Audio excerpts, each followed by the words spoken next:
السلام عليكم قناة الجماوك. تلقى وزير الشؤون الخارجية والجالية الوطنية بالخارج أحمد عطاف اتصالا هاتفيا من أخيه وزير خارجية الجمهورية الإسلامية الإيرانية حسين بن عبد الهيان. وحسب بيان وزارة الشؤون الخارجية والجالية الوطنية بالخارج، هنأ حسين بن عبد الهيان ناظره أحمد عطاف بمناسبة تعيينه على رأس الدبلوماسية الجزائرية.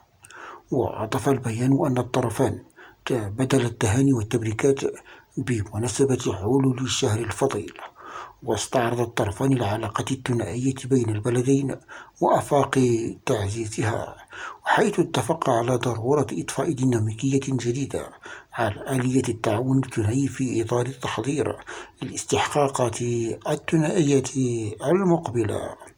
وفي سياق تبادل الآراء حول القضية الإقليمية والدولية ذات الاهتمام المشترك، جدد رئيس الدبلوماسية البلدين تضامنهما الدائم مع الشعب الفلسطيني ودعمهما الثابت لحقه في إقامة دولته المستقلة وعاصمتها القدس الشريف.